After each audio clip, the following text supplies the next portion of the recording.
Leçon 1. À la poursuite des arcs-en-ciel. Et Yana, j'ai pensé au dicton qui dit qu'il y a un pot d'or au bout de l'arc-en-ciel.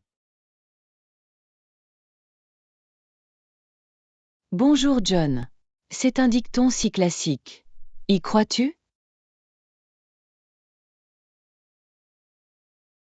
Pas vraiment. Je pense que c'est plutôt une métaphore de la chance et des opportunités. Je suis d'accord. Mais c'est amusant à imaginer. Que ferais-tu si tu trouvais de l'or? Je ferai probablement le tour du monde. J'ai toujours voulu visiter des pays comme le Japon et l'Italie. Ça a l'air incroyable. J'adorerais voir les cerisiers en fleurs au Japon. Les avez-vous déjà vus? Non, mais j'ai vu des photos et elles sont à couper le souffle. C'est comme une œuvre d'art de la nature. Absolument. Mais revenons au pot d'or. Pensez-vous que ce mythe a une signification plus profonde? Il s'agit peut-être d'apprécier ce que nous avons plutôt que de poursuivre des rêves impossibles. C'est une excellente perspective. Parfois, le voyage a plus de valeur que la destination. Exactement. De plus, le plaisir de chercher quelque chose peut être passionnant en soi. Comme une chasse au trésor. Mais au lieu de l'or, vous pourriez trouver des expériences et des souvenirs. Oui. Ce sont les véritables trésors de la vie. Quelle serait votre ultime chasse au trésor? Je pense que ce serait explorer des ruines anciennes. Imaginez découvrir une histoire perdue. Ça a l'air fascinant. Il y a quelque chose de magique à découvrir le passé. Bien sûr. En parlant de trésors, avez-vous économisé de l'argent pour une grande aventure? J'essaie. J'ai une petite réserve, mais avec toutes ces dépenses, c'est difficile d'économiser. Je comprends. C'est comme si plus vous gagnez, plus vous dépensez. Exactement. C'est un combat constant. Mais je crois que chaque petit geste compte. C'est vrai. Même de petites quantités peuvent s'accumuler au fil du temps. Vous avez un objectif d'épargne? Moi oui. Mon objectif est d'économiser suffisamment pour un voyage l'été prochain. Croisons les doigts. C'est un objectif magnifique. Je vais t'encourager. Merci, Anna. Et si je trouve ce pot d'or, je t'y emmènerai. Offre. Nous explorerons le monde ensemble et créerons des souvenirs inoubliables. Ça a l'air d'être un plan. Qui sait, peut-être trouverons-nous même notre propre arc-en-ciel en cours de route. Leçon 2. Planifier la perfection. Et Yana, as-tu pris les dispositions nécessaires pour cette semaine? Bonjour John. Oui, je l'ai fait. Je suis enthousiasmé par tout ce que nous avons prévu. Parfait. Commençons par le calendrier. Qu'est-ce qui figure en premier sur notre liste? Nous avons cette réunion mardi. Es-tu prêt à y faire face? Je le suis. J'ai rassemblé toutes les données dont nous avons besoin. Je pense que ça va bien se passer. C'est super. Je suis un peu nerveux, mais je crois que nous nous en sortirons bien ensemble. Ne t'inquiète pas. Nous formons une équipe formidable. De plus, nous pouvons nous entraîner ensemble d'ici là. C'est une bonne idée. Une petite répétition peut renforcer notre confiance en nous. Exactement. Et si nous nous retrouvions demain pour revoir notre présentation? Ça a l'air d'être un plan. Quel est le moment qui vous convient le mieux? Que diriez-vous de 15 heures? De cette façon, nous aurons tout le temps de tout revoir. Parfait. Ensuite, nous pourrons prendre un café pour célébrer notre dur labeur. J'adore cette idée. Ce sera une belle récompense après notre entraînement.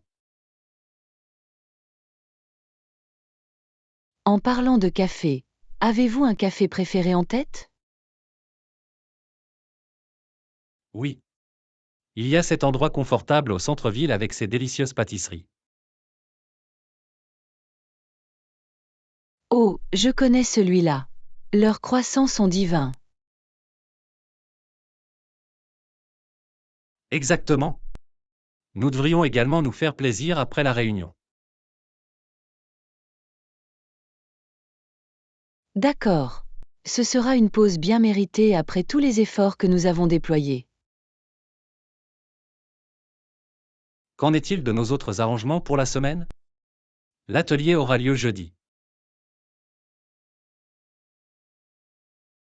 C'est vrai. Je prépare quelques idées créatives à partager. Vous avez des suggestions? Pourquoi ne pas inclure des activités interactives? Ils rendent toujours les ateliers plus intéressants. C'est une idée géniale. Je vais travailler sur quelques exercices amusants que nous pouvons faire. Génial. Et n'oublions pas la sortie d'équipe de vendredi. As-tu décidé quoi faire?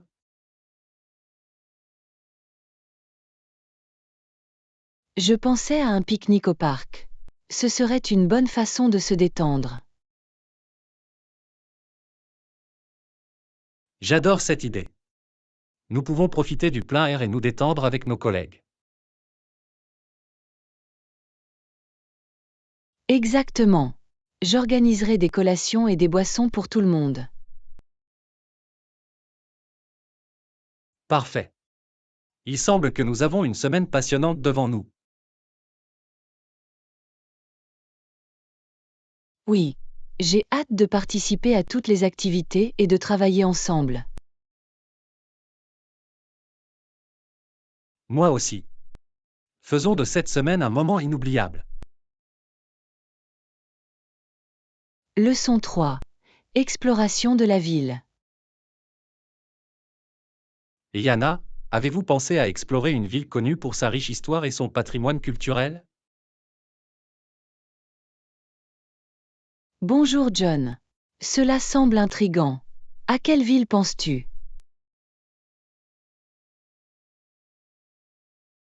Je pensais à Rome.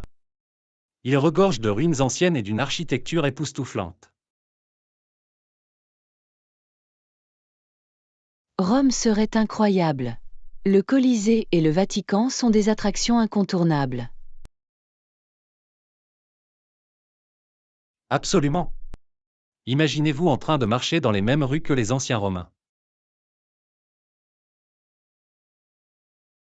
On aurait l'impression de remonter le temps. Que aimerais-tu voir d'autre à Rome?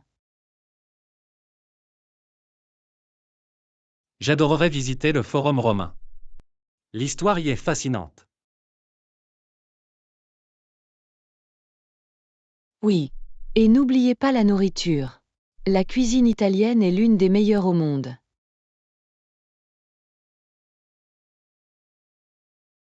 Exactement. Je peux déjà goûter les pâtes et les glaces. Nous devrions absolument essayer quelques plats locaux.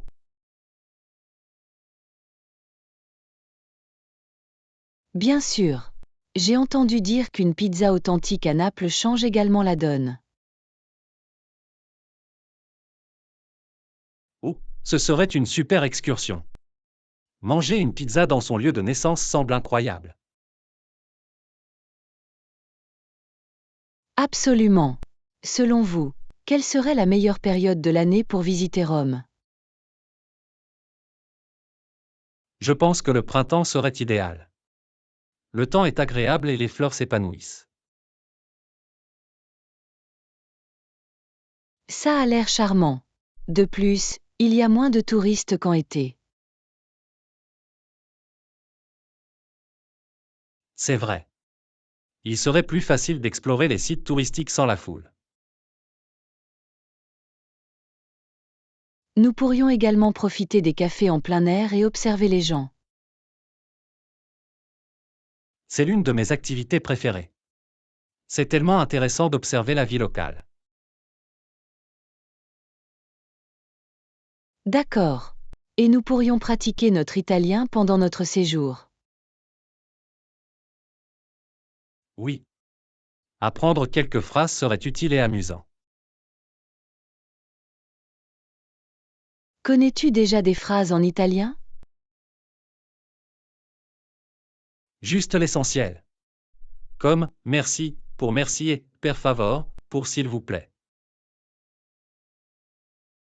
Bon départ.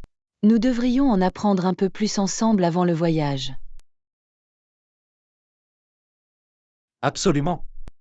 Cela améliorerait notre expérience. De plus, les locaux apprécient que vous essayiez leur langue. Oui, cela témoigne du respect pour leur culture. J'adore ça. Moi aussi. Faisons un plan pour visiter Rome et profiter de toutes ces merveilles. Je suis partante. Ce sera une aventure pleine d'histoire, de culture et de plats délicieux. Parfait. Commençons bientôt à rechercher des vols et des hébergements. Leçon 4. L'accord commercial. Yana, avez-vous entendu parler de cette entreprise qui a récemment rencontré des problèmes financiers? Bonjour John. Oui, j'ai lu quelque chose à ce sujet. Il est surprenant de constater à quelle vitesse les choses peuvent changer dans le monde des affaires. Exactement.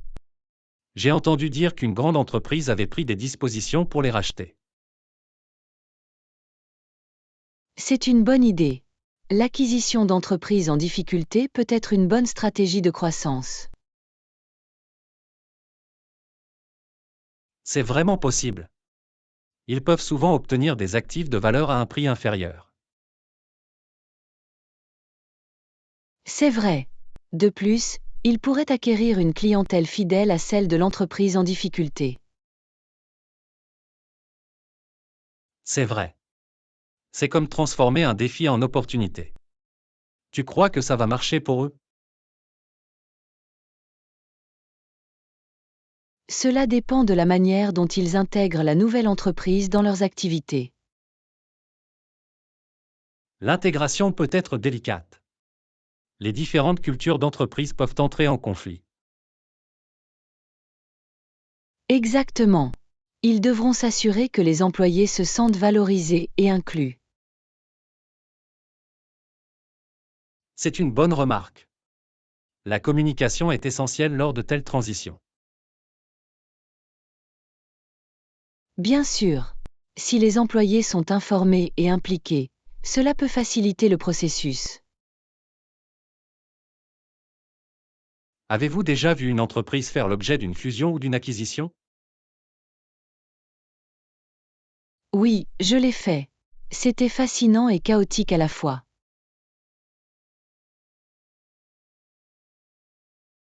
Le chaos peut faire partie du processus. Que s'est-il passé dans cette affaire?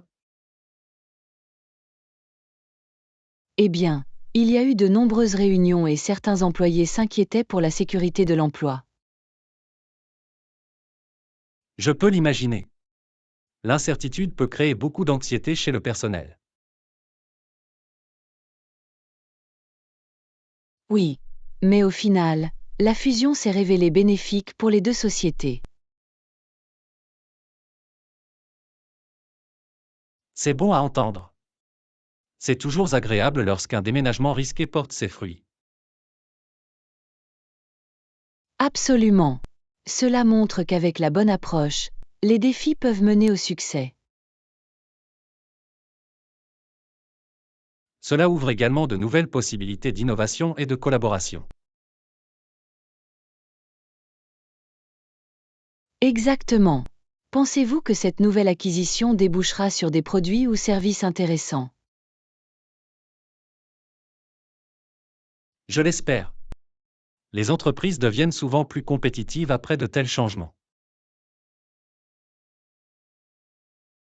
Oui, et ils peuvent attirer de nouveaux clients grâce à de nouvelles idées et offres.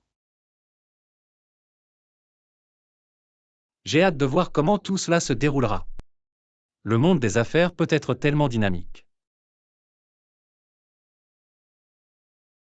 C'est vraiment le cas. Il se passe toujours quelque chose de nouveau dans le monde du commerce. Et c'est ce qui le rend si intéressant à suivre. Leçon 5. Un avant-goût de l'Espagne.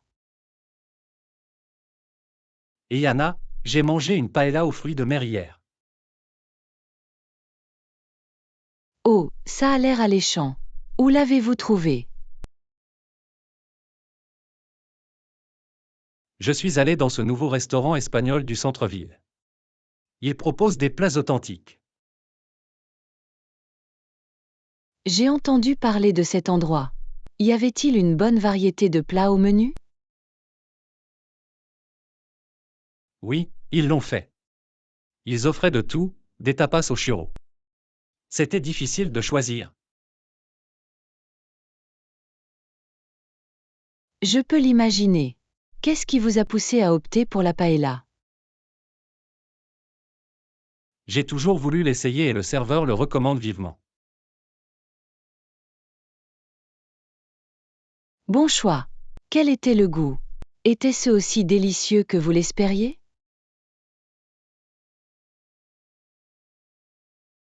C'était incroyable. Le safran lui donnait un goût si unique et les fruits de mer étaient frais.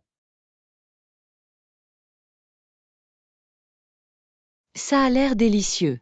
Est-ce qu'il est venu avec des accompagnements? Oui, il était servi avec du pain à l'ail et une salade rafraîchissante. Parfait. Un repas équilibré améliore l'expérience. Avez-vous apprécié l'ambiance du restaurant?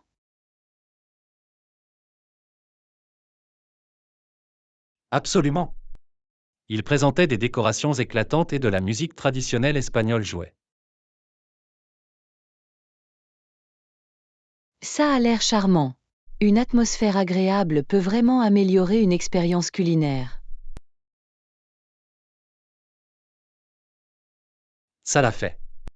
De plus, le personnel était sympathique et attentionné.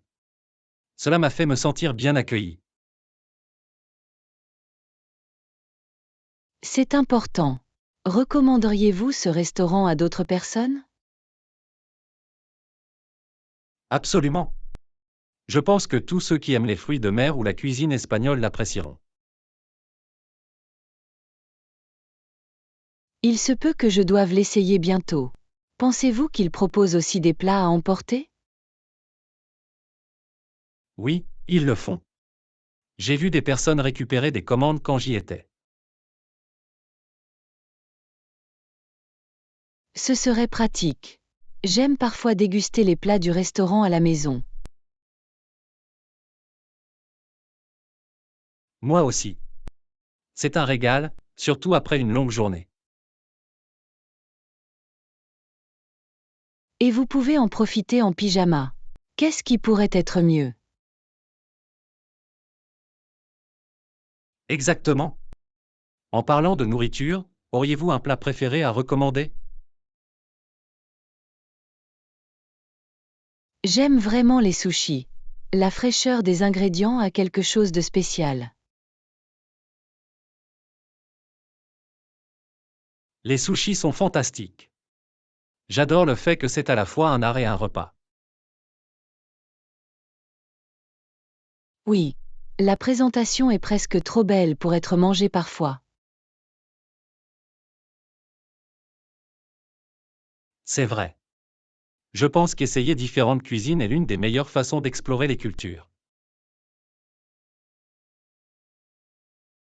Je suis tout à fait d'accord.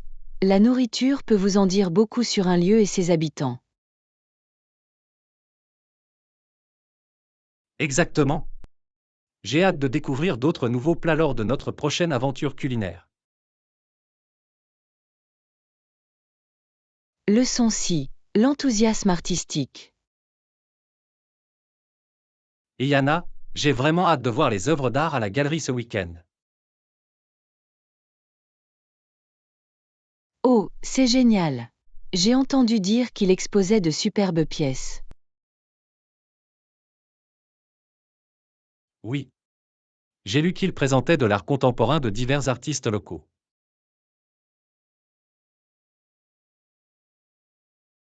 Cela semble intrigant. L'art contemporain peut être tellement expressif et susciter la réflexion. Absolument. J'adore la façon dont cela reflète souvent les problèmes sociaux et les émotions actuelles. Exactement. Avez-vous un artiste préféré dont vous admirez le travail? J'aime beaucoup les œuvres de Banksy. Son art est porteur de messages puissants.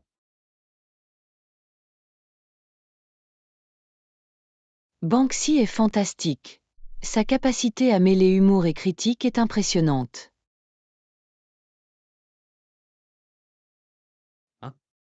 J'apprécie la façon dont il défie le statu quo à travers ses graffitis.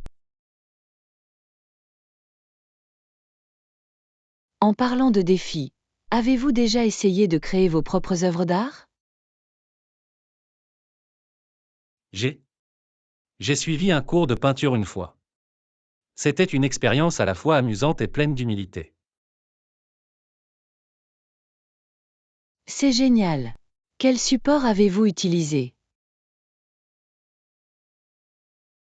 Nous avons principalement travaillé avec de l'acrylique. Elles sont éclatantes et sèchent rapidement. Les acryliques sont parfaits pour les débutants. Le processus vous a plu? Je l'ai fait. C'était libérateur de m'exprimer sur une toile, même si c'était salissant. Je peux l'imaginer. L'art a une façon unique de nous permettre d'exprimer nos pensées intérieures. Exactement. Je pense que tout le monde devrait essayer de créer de l'art au moins une fois. Je suis d'accord. Cela peut être un formidable exutoire pour les émotions et la créativité. De plus, c'est un excellent moyen de se détendre et de se détendre. Absolument. J'ai entendu dire que l'art-thérapie peut être très bénéfique pour la santé mentale. Oui. La participation à des activités créatives peut améliorer le bonheur et réduire l'anxiété. C'est tellement vrai. Je pense que je pourrais bientôt rejoindre un cours de poterie. La poterie a l'air géniale. Le façonnage de l'argile doit être tellement satisfaisant. C'est vraiment le cas. De plus, vous pouvez créer quelque chose de fonctionnel et de beau. C'est le meilleur moment. J'adorerais voir ce que tu crées. Je vais certainement partager mes projets avec vous. Ce sera amusant de comparer nos efforts artistiques. J'ai hâte. L'art connecte réellement les gens de manière unique. Leçon 7. Chasse au trésor. Et Yana, je viens de visiter le marché d'antiquités que tu m'as recommandé. Oh, ça a l'air parfait pour trouver des joyaux cachés. Tu as acheté quelque chose? Oui, J'ai trouvé une machine à écrire vintage. Il est en très bon état et a l'air tellement cool. Waouh, c'est une découverte incroyable. Les machines à écrire ont une esthétique si charmante. Ils le font vraiment. J'adore le cliquetis qu'ils émettent lorsque vous tapez. Ça doit être nostalgique d'en utiliser un. Que comptes-tu en faire? Je pense l'utiliser pour mes projets d'écriture. Cela pourrait m'inspirer. C'est une idée fantastique. Écrire à la machine à écrire peut stimuler la créativité de nouvelles manières. Exactement. De plus, c'est une rupture avec le monde numérique. Tu as trouvé quelque chose au marché?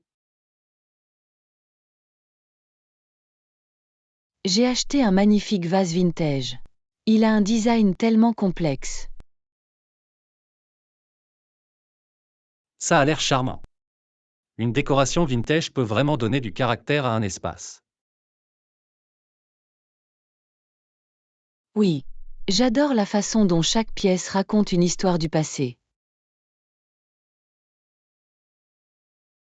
C'est comme posséder un morceau d'histoire. Avez-vous une époque préférée pour les antiquités? J'aime particulièrement la période Art déco. Les designs sont si élégants et audacieux. L'art déco est époustouflant. Les formes géométriques et les couleurs vives sont captivantes. Absolument. J'apprécie également la façon dont ils reflètent la culture de l'époque. C'est fascinant de voir comment le design évolue avec la société. Quels autres styles aimes-tu? J'aime aussi mid-century moderne. La simplicité et la fonctionnalité me plaisent. Mid-century moderne est génial. C'est incroyable de voir à quel point ces designs sont intemporels. Oui, je pense qu'ils se marient bien avec de nombreux styles contemporains également. Vous arrive-t-il de visiter des ventes immobilières? Ils peuvent être des trésors d'objets uniques. Moi oui. Une fois, j'ai trouvé un tourne-disque rare lors d'une vente immobilière. C'était une bonne affaire. C'est incroyable. L'équipement audio vintage émet un son si chaud. C'est vraiment le cas. J'aime aussi collectionner des disques vinyles. Ils ont quelque chose de spécial. Je suis d'accord. Écouter de la musique sur vinyle est tellement authentique. De plus, les grandes illustrations sur les pochettes de disques sont un régal pour les yeux. Exactement. Cela ajoute une couche supplémentaire à l'expérience d'écoute. Je pense que nous devrions planifier un autre voyage au marché des antiquités ensemble un de ces jours. Oui, allons-y. Il y a toujours quelque chose de nouveau à découvrir. Leçon 8. Faire face à l'échec. Yana, j'ai beaucoup pensé à l'échec ces derniers temps. Ah, vraiment? Qu'est-ce que tu penses à ce sujet? Je crains de ne pas atteindre mes objectifs en cas d'échec. C'est une préoccupation commune. Mais n'oubliez pas que l'échec fait souvent partie du succès. Tu as raison. De nombreuses personnes qui ont réussi ont fait face à des échecs importants avant de réussir. Exactement. Chaque échec peut nous apprendre de précieuses leçons et nous aider à grandir. Avez-vous un exemple d'une fois où l'échec vous a appris quelque chose d'important?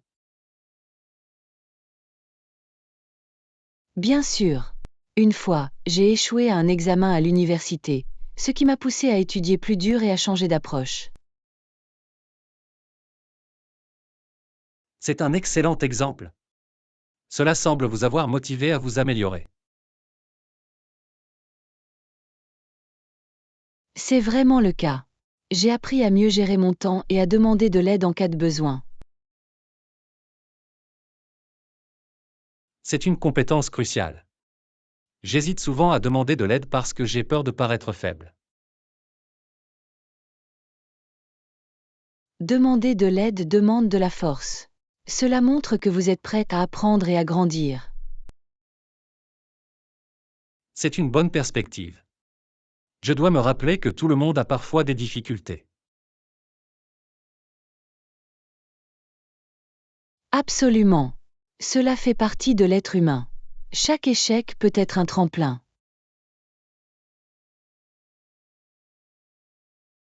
J'aime bien cette idée. Cela rend l'échec moins intimidant. 1. Tout dépend de la façon dont vous le percevez. Relever les défis peut mener à des avancées.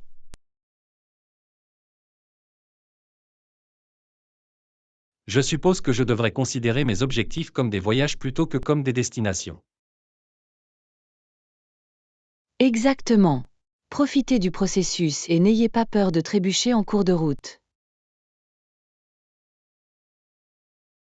Je pense que cet état d'esprit pourrait vraiment m'aider à me détendre et à me concentrer sur ma croissance. Ce sera le cas. Célébrez également les petites victoires. Elles sont tout aussi importantes. C'est une bonne remarque. Reconnaître les progrès peut me motiver à continuer. Oui. De plus, cela rend le voyage plus agréable lorsque vous reconnaissez vos réalisations. Je vais essayer de me concentrer sur le progrès plutôt que sur la perfection. C'est une approche fantastique. N'oubliez pas que la persévérance est essentielle pour réaliser vos rêves. J'apprécie tes encouragements, Anna. Cela m'aide à avoir plus confiance en mon parcours. Je suis content de l'apprendre. S'entourer de personnes solidaires fait toute la différence.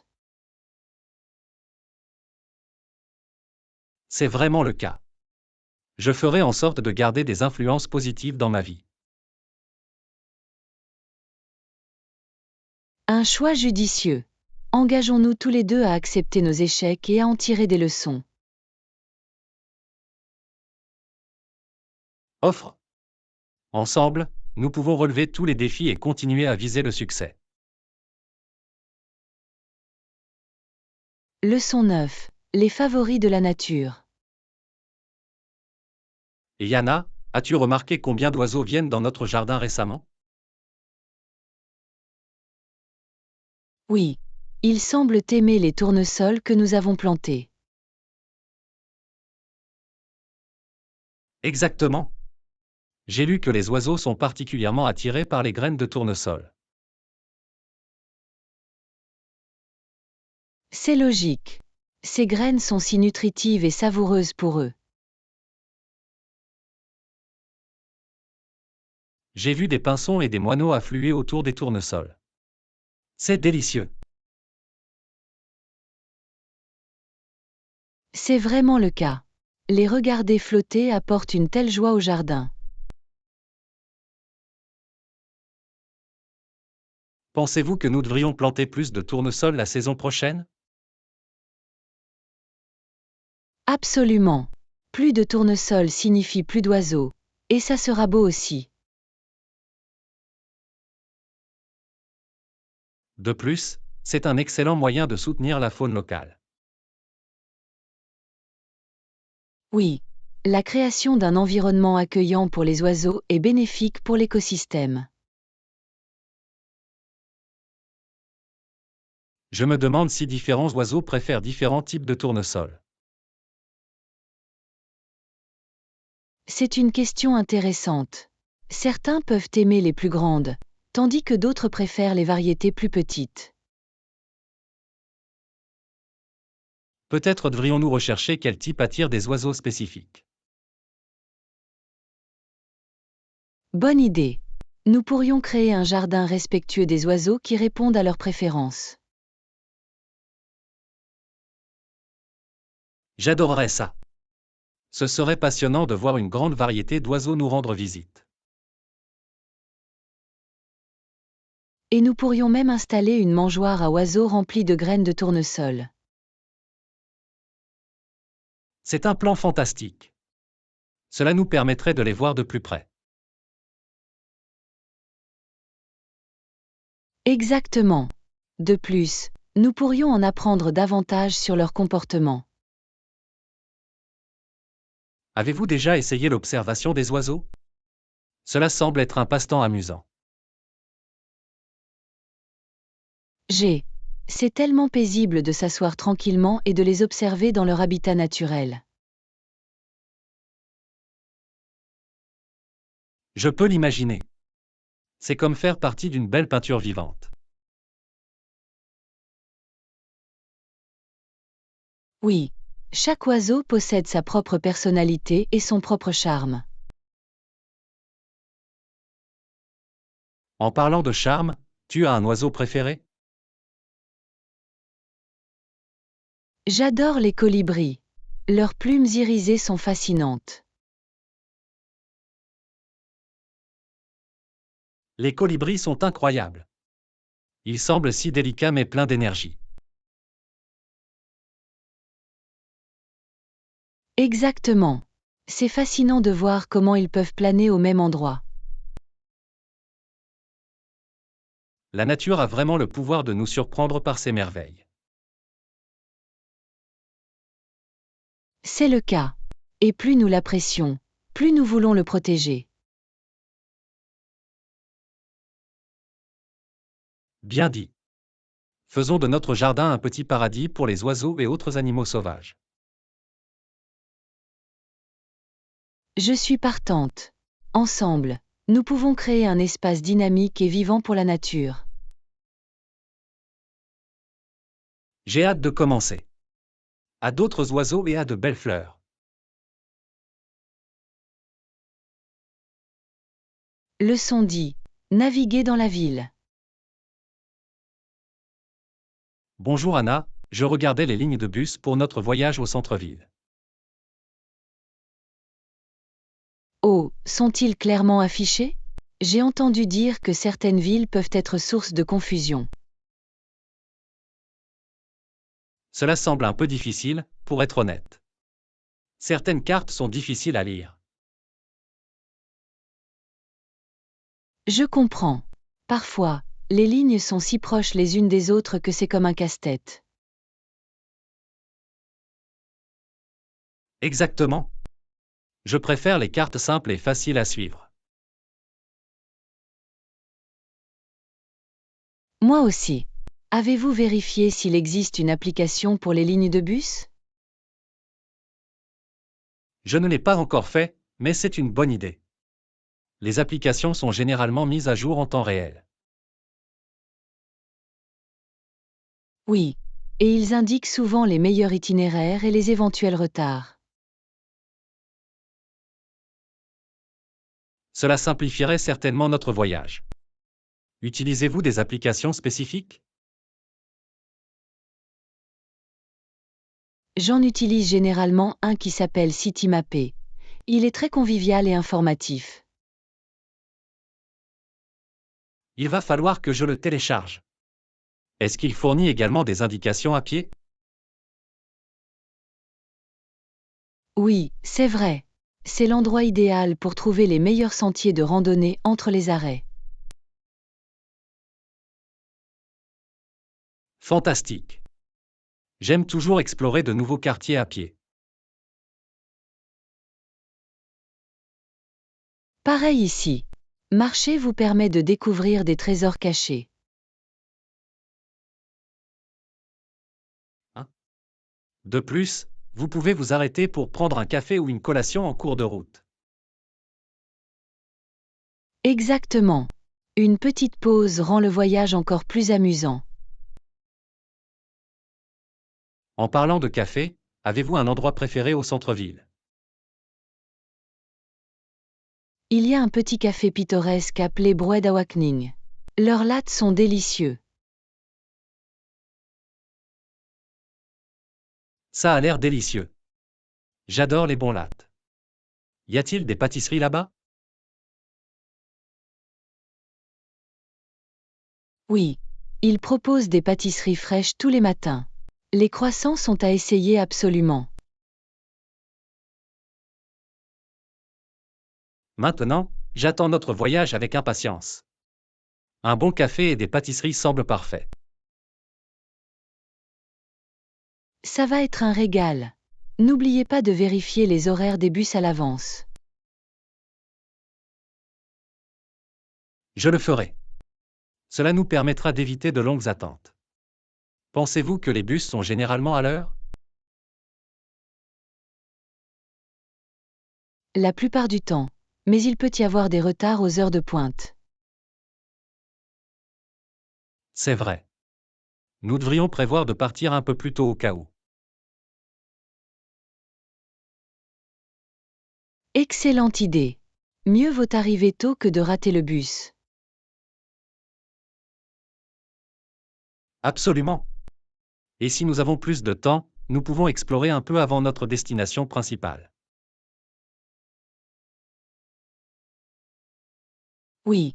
J'adore les aventures spontanées. Vous ne savez jamais ce que vous pourriez trouver.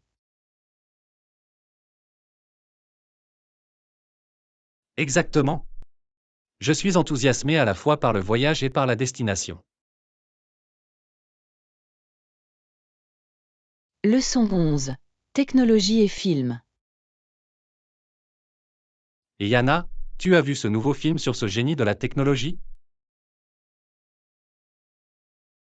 Je l'ai fait. Il est cool aussi, avec tous ces gadgets high-tech.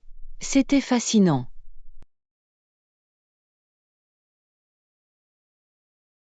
Je sais, non? J'ai été étonné de voir à quel point la technologie était réaliste.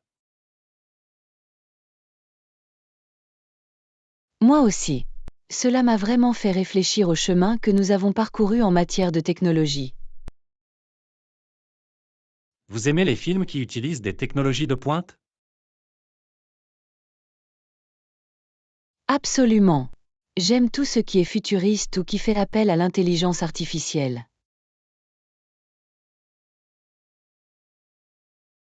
Pareil ici. Cela ajoute une touche excitante au scénario. Quels autres films aimes-tu?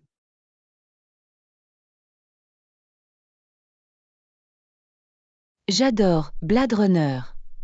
Les visuels et les thèmes suscitent tellement la réflexion. C'est un classique. J'ai aussi aimé Ex Machina. Cela a soulevé des questions éthiques intrigantes.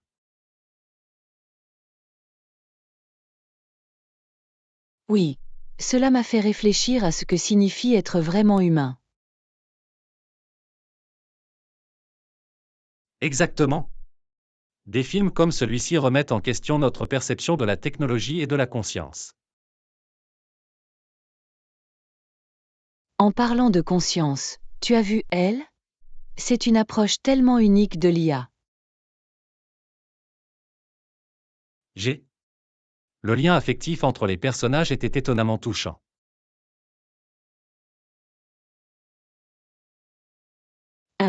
Cela semblait tellement réel, même si c'était basé sur une prémisse fictive. Il est intéressant de voir comment les films peuvent nous faire comprendre les personnages de l'IA. Absolument. Cela brouille la frontière entre la technologie et les émotions humaines. Pensez-vous que les films prédisent avec précision la technologie future? Parfois, ils proposent des idées imaginatives qui peuvent inspirer de véritables innovations. C'est vrai. Je me demande quelles technologies vont réellement devenir réalité. C'est passionnant d'y penser. Nous aurons peut-être des gadgets comme dans les films un jour. J'ai hâte. Quel gadget voudriez-vous le plus si vous pouviez choisir? J'adorerais avoir un assistant personnel comme celui de Her. Ce serait génial. Ce serait cool. Je pense que je voudrais un affichage holographique pour mes projets. Ça a l'air fascinant. Imaginez à quel point les présentations seraient plus faciles. Bien sûr. Cela rendrait l'information beaucoup plus intéressante et interactive. Leçon 12. Réflexion royale. Bonjour Anna, je lisais combien de pays ont encore des monarchies. C'est intéressant. Certains pays ont toujours des rois et des reines comme chefs d'État officiels. Oui. C'est fascinant de voir comment cela est resté pendant tant d'années.